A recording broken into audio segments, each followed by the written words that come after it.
안녕하십니까. 제 이름은 김창입니다. 오늘은 2022년 3월 26일이고요. 지금 현재 오후 12시 32분입니다.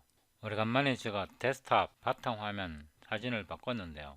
제가 제일 좋아하는 배우 중에 한 분입니다. 이분 이름이 김민정이라는 배우입니다. 제가 요즘 데이터 패러럴 C++ 이 책을 두 번째 읽고 있는데요.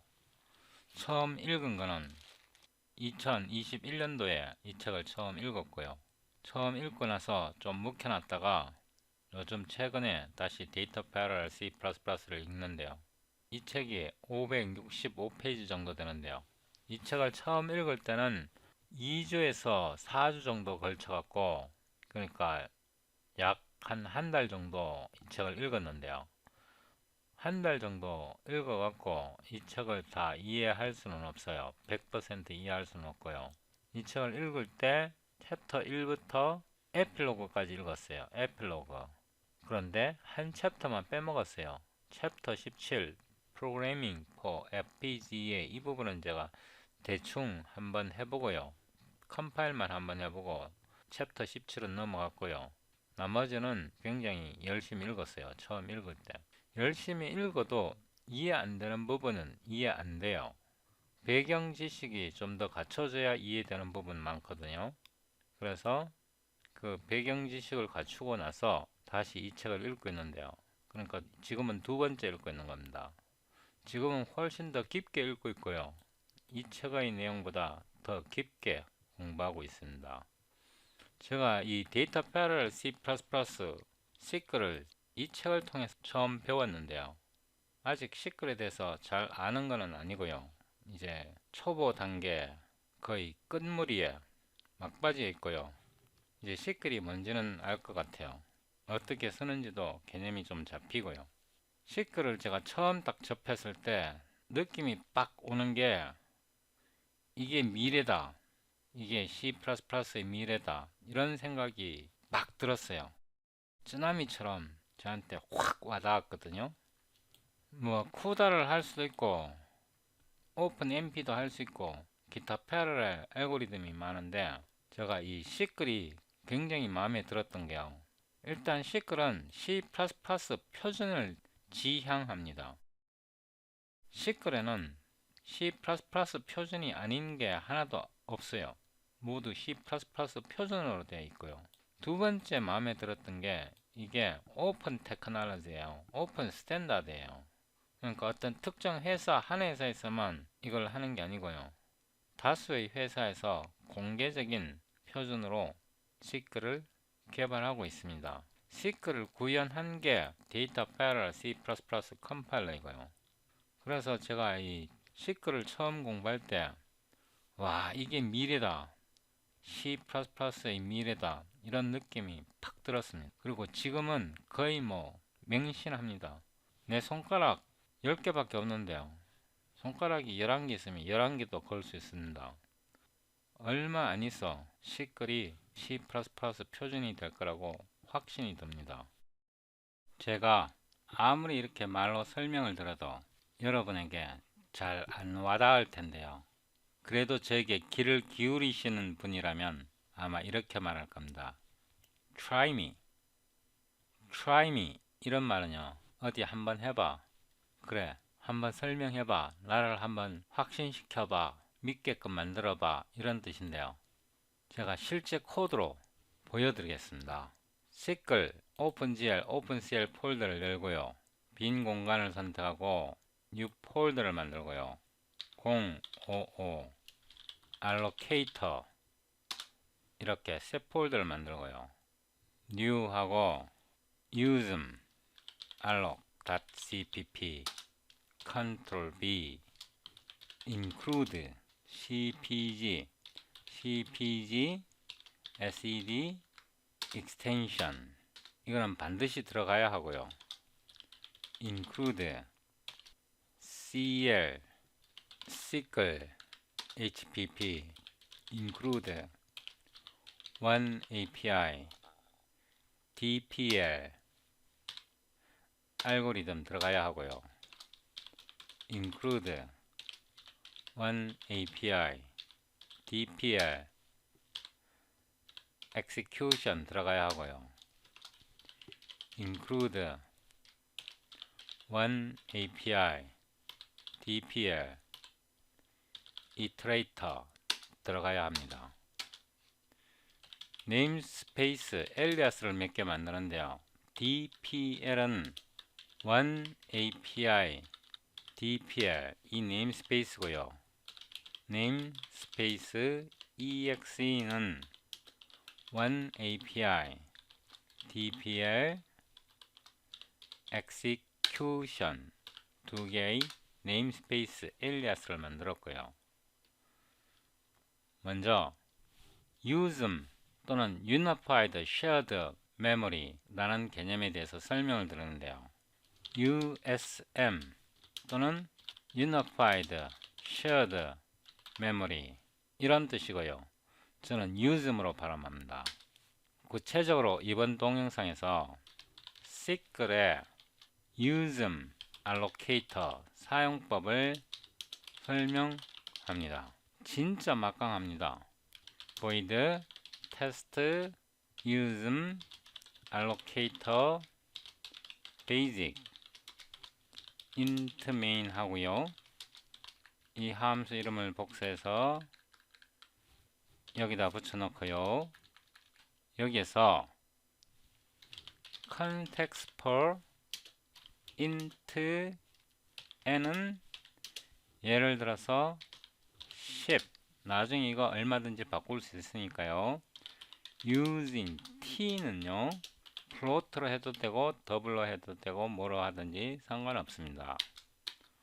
고로 팔러시를 하나 만드는데요.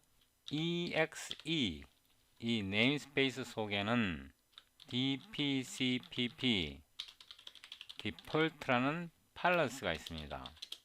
우리가 exe를요 이렇게 정의를 했으니까 결국 이거는 이런 개념입니다. 이런 개념이고요. 제가 이거를 컷해서 여기다 붙여놓고요. 이거는 기계에서 가장 성능이 빠르다고 판단되는 디바이스를 나타냅니다. 그러니까 DP는 데이터 패러렐의 약자고요. DP는 CPP 그러니까 C++랍니다. 데이터 패러렐 C++ 기본값 뭐 기본 장치 디바이스 이런 뜻입니다. 5로 디바이스는 팔러스에서요 Q를 꺼잡아낼 수 있는데요.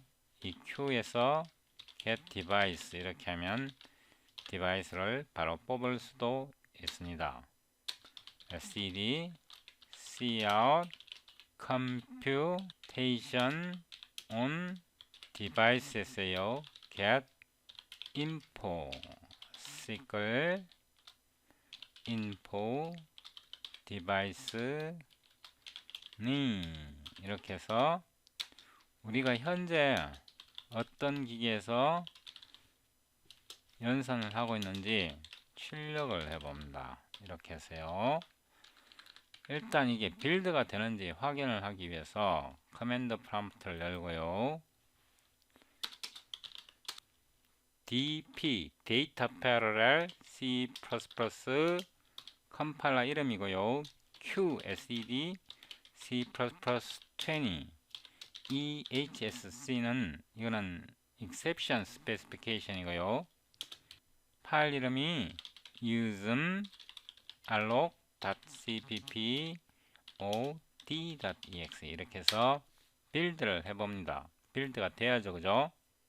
빌드가 되었고요.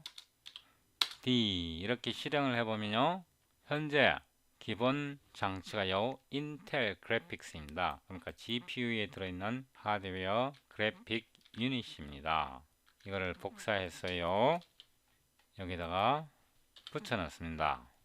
우리가 하드웨어 그래픽 디바이스에서 작업을 하고 있다는 것을 알 수 있습니다.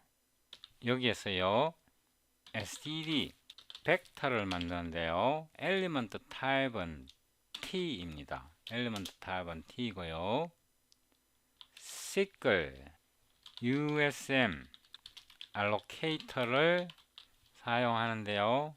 엘리먼트 타입이 T이고요. 시클 USM 알로 shared라는 말은 디바이스랑 호스트랑 메모리를 공유하겠다 이런 뜻입니다. 박스에 2개 넣어야 하고요. 이거는 allocator입니다. allocator고요. 이거는 element type입니다. 그래서 벡터를 만드는데요. 여기다가 A 이렇게 하고요. A의 엘리먼트 개수를 n으로 잡습니다. 이거 굉장히 꼴보기 싫죠?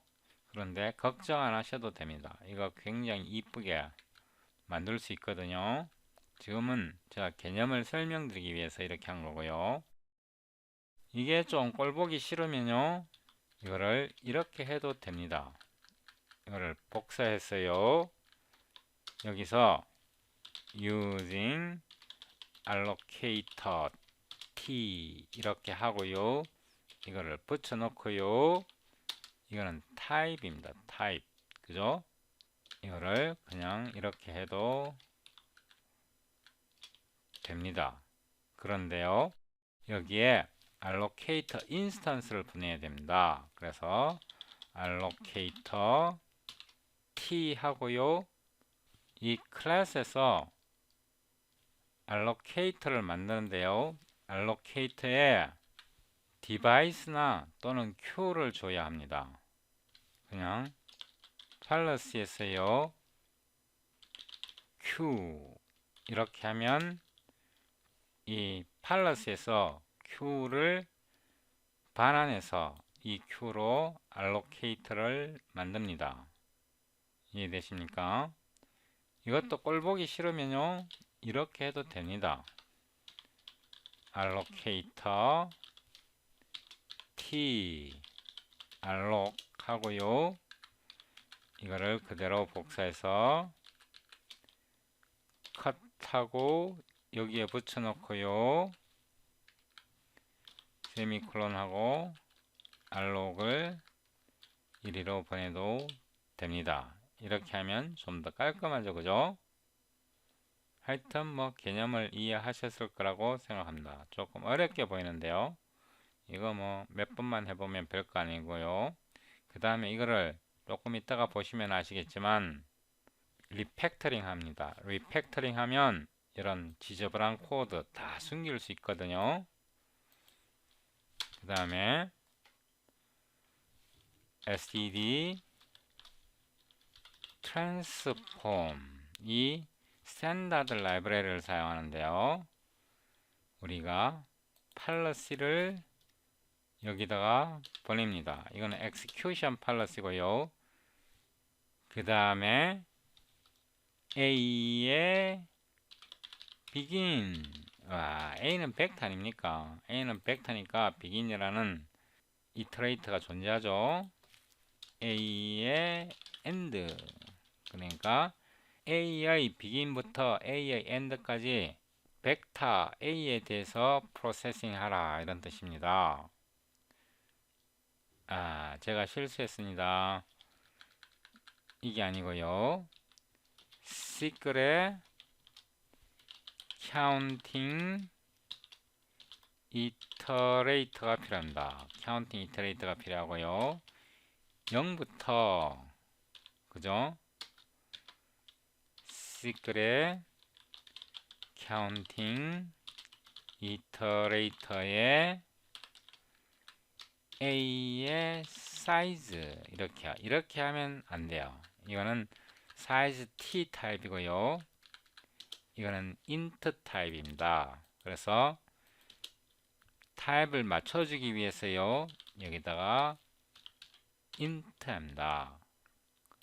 그러니까 어떻게 되냐 그러면 0부터 A의 사이즈까지 실행을 하는데 여기다요. DPL은 여기서 갖고 왔습니다. 이거를 제가 복사했어요. 여기다가 여러분이 쉽게 볼 수 있도록 붙여놓고요. begin 이렇게 하고요. A 이렇게 해도 되는데요. 이렇게 할 필요 없이 바로 begin 이렇게 해도 됩니다. 그러니까 0부터 A의 엘리먼트 끝까지 루프를 돌리는데 A에다 값을 넣겠다. A의 값을 변경시키겠다. 어떻게 해요? 이렇게요. 람다를 보내고요. O로 N은 람다를 만드는 겁니다. 그 다음에 닫아야겠죠. 그죠? 닫고 여기서 return N 이렇게 되는 겁니다. 이 N의 타입은요. counting iterator의 타입입니다. counting iterate 타입이니까 이게 인티저가 됩니다. 이렇게 해서 이 벡터를요, 이 std 벡터 A를요, GPU로 초기화합니다. 이게 무슨 뜻이냐 그러면요, GPU 또는 디바이스로 벡터 A를 0에서 n-1까지 초기화 이렇게 하는 거고요. 이제 A를 출력하는데요. SED cout A는 A SED NDR 여기까지 왔는데요. 여기까지는 뭐 따라오는데 별 문제가 없죠. 왜냐하면 이게 스탠다드 아닙니까? SED 트랜스폼이 스탠다드거든요.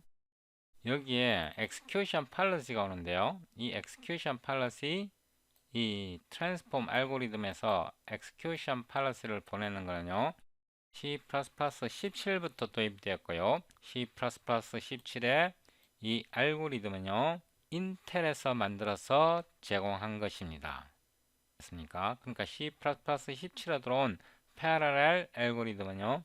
인텔에서 만들었다가 그거를 C++ 표준에 넣은 겁니다. 여러분들이 그런 역사를 좀 알아두시면 더 좋고요. 다시 빌드 하고요. 죄송합니다. 자, 여기에 시클이 아니고요. DPL입니다. DPL 이렇게 DPL로 바꿔줘야 하고요. 이렇게 해서 다시 빌드합니다. 빌드가 되었고요. CLSD 이렇게 하면 GPU를 사용해서 이 A는요 SDD 벡터입니다. 벡터를 초기화한 겁니다. 여기까지 따라오는데 문제 없으니까. 여기에서 C++ 표준 안 쓴 거 하나도 있나요? 없어요. 이 모든 것을 다 C++ 표준을 사용해서 구현한 것입니다. 오늘 태풍이 온다 그러더니 정전이 2번이 발생했습니다. 제가 동영상을 촬영하는 동안 정전이 2번 발생해갖고 일부를 버리고 편집해서 계속 촬영합니다. 제가 이렇게 길게 설명드린 것은요, 여러분이 기본적인 개념을 파악할 수 있도록 하기 위해서 이렇게 한 거고요. 실제로는 이렇게 할 필요 없고요. 이 부분을 복사해서 제가 여기에다가 함수 이름을 product 이렇게 변경하고요. 이 함수를 메인 함수에다 붙여 놓고요. 이 부분은 disable 하고 위로 올라가 보면요. 이게 상당히 징그럽지 않습니까? 이거를 함수로 뽑아낼 건데요. 이렇게요. template type name t using alloc t sickle using allocator t sickle using alloc shared 이렇게 해서 alloc t를 정의하고요. template type name t std vector t alloc t 이렇게 alloc t를 사용해서 벡터 타입을 리턴 합니다. make shared vector auto count auto policy 이렇게 함수를 만들고요. 리턴을 하는데요. 이거를 사실은 오토로 해도 되는데요. 제가 일부러 이렇게 했습니다. count를 보내고요. 이 alloc t를 여기다 가져왔어요. policy에서 q를 끄집어내세요. 이렇게 해서 return 합니다. 그러니까 벡터 인스턴스를 이렇게 만드는 겁니다. 아래로 내려오고요. 여기에서요. 오로 A는 make shared vector T 그 다음에 엘리먼트 개수가 n이고요. 이 n이고요. 그 다음에 이 policy를 보냅니다. 이게 벡터 A고요. 벡터 B, 벡터 C를 만듭니다. B고요. C를 만들고요. A와 B와 C를요. 초기화 하는데요. A와 B만 초기화 하면 됩니다. 그래서 SED transform 이렇게 하고요. policy를 보내고요. DPL counting iterator 제로고요. DPL counting iterator n이고요. A의 begin이고요. 여기서 auto n이고요. 제가 대충 초기화 하는 겁니다. 이렇게 해서 A를 초기화 했고요. B는 A를 그냥 복사하겠습니다. 그래서 SED cout A는 A를 표시해 보고요. SED and L 한 번 더 B는 이렇게 해서 B를 표시해 보고요. 일단 이게 작동하는지 다시 빌드 합니다. 다시 빌드 하고요. CLSD 이렇게 보면 A와 B는 벡터입니다. GPU로 초기화 했고요. 이제 다트 프로덕트를 만드는데요. SED transform reduce를 사용합니다. transform reduce에서요. 이거를 제가 GPU로 해보려고 했는데요. 아직 인텔에서 이 함수를 GPU로 구현해 놓지 않은 것 같습니다. 원래 계획대로라면 여기 policy를 보내서 A begin A end 그 다음에요 B begin 하고요. 초기값 t고요. 이거는 초기값이고요. 그 다음에 O로 A O로 B 람다를 하나 만들고요.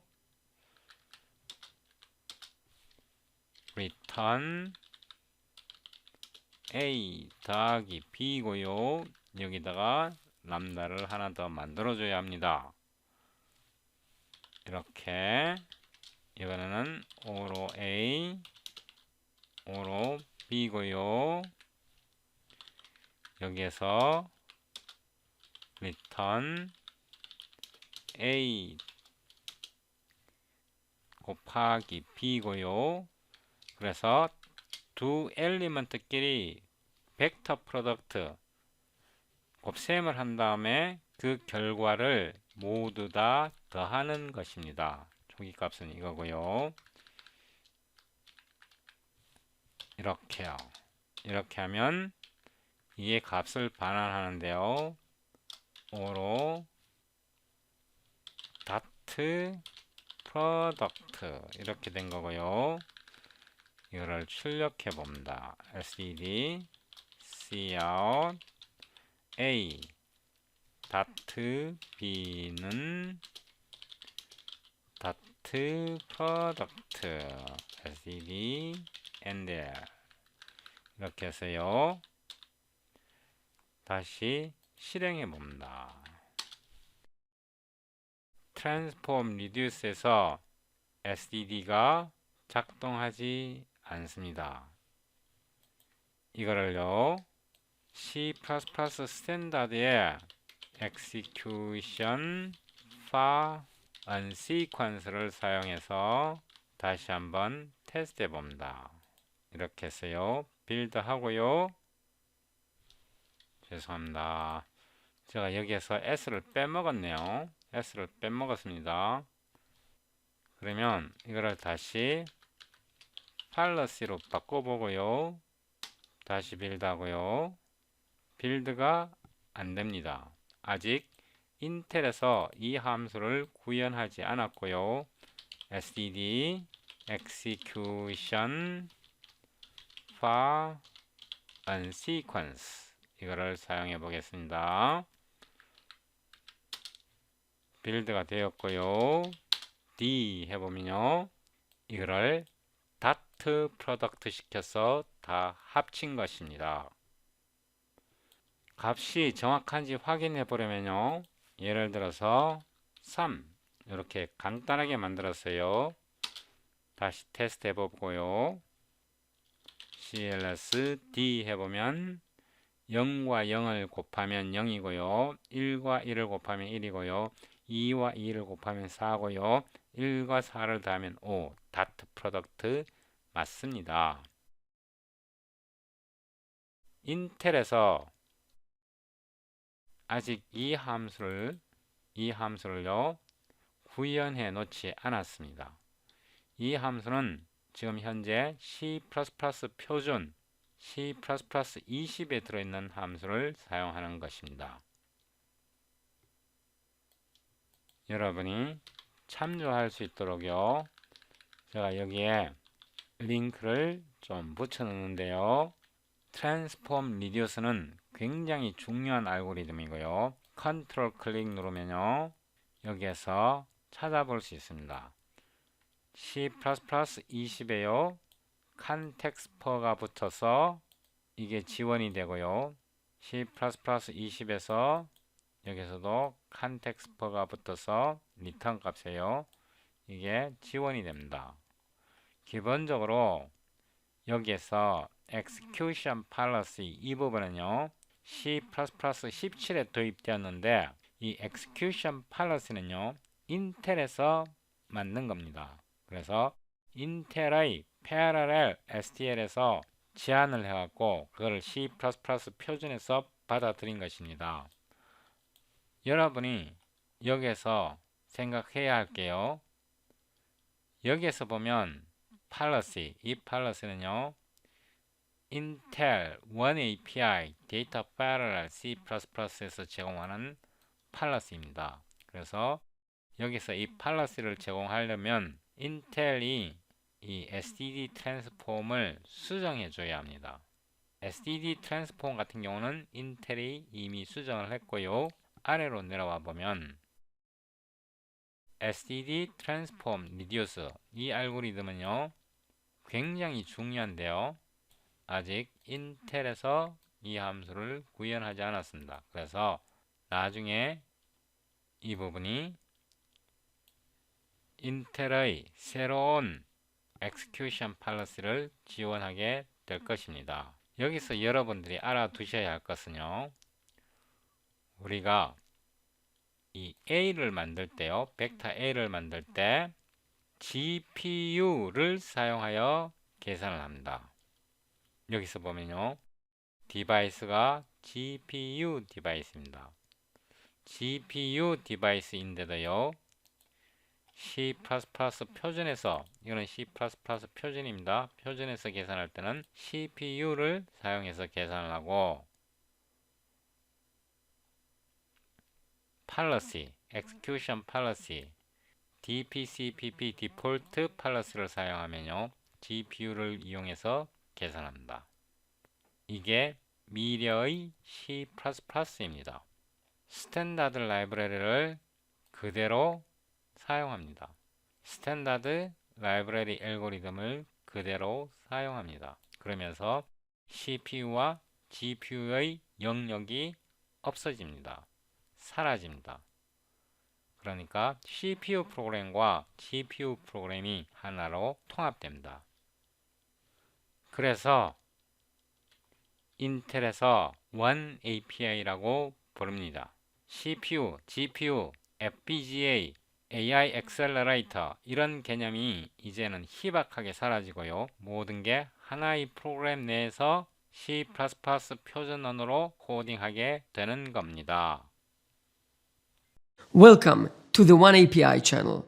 So what is One API? Why do you need it? And why do you care?